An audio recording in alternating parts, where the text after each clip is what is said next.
So you may have read in the news that Joe Biden just made America a little better by signing the Speak Out Act into law. It's supposed to combat sexual harassment. But what you probably didn't read is that Joe Biden himself has been credibly accused of sexual misconduct, and not just by his own daughter, whom he showered with. In the presidential election of 2020, Tara Reade, a woman called Tara Reade, emerged to say that while working for Joe Biden in the U.S. Senate, he sexually assaulted her in a violent way.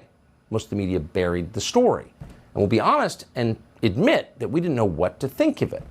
But we finally sat down and talked at great length with Tara Reade to hear what happened. And we were completely convinced that this is real and that she was able to prove it.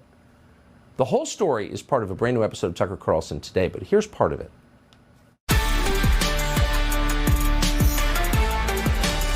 When Biden started acting weird towards me, he would put his hands on my shoulder and put his fingers underneath my hair and do weird things like that.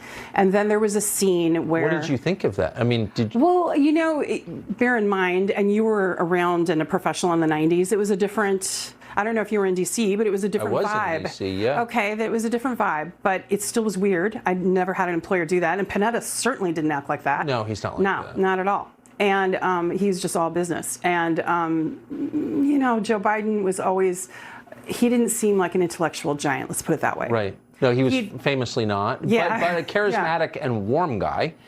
That was the conventional view. And that's the thing. Behind closed doors, he was very temperamental. Really? And he would do this thing where he smiles when he's angry. It's very disconcerting. Very disconcerting, that big smile, and but he'd be angry, and he was very temperamental. He had me up against a wall, and he penetrated me with his fingers against my will. And I, it wasn't just the assault though.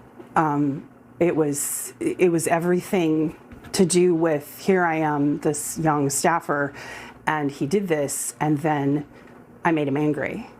And that's like someone you don't want to make angry.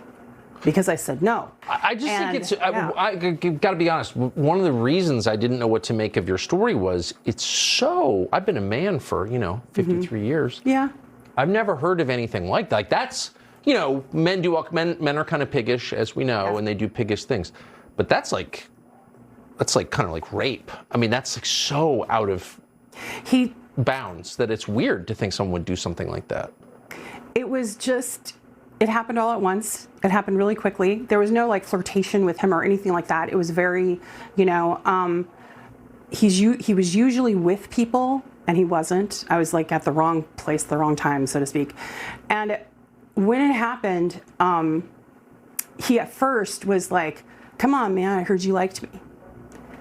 And I froze. And then he said he got angry, and that's when he smiled. That smile. And that's what was really jarring. And then he pointed his finger in my face and he said, "You're nothing. You're nothing to me."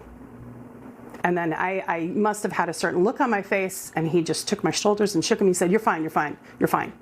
And then he turned around and he walked away.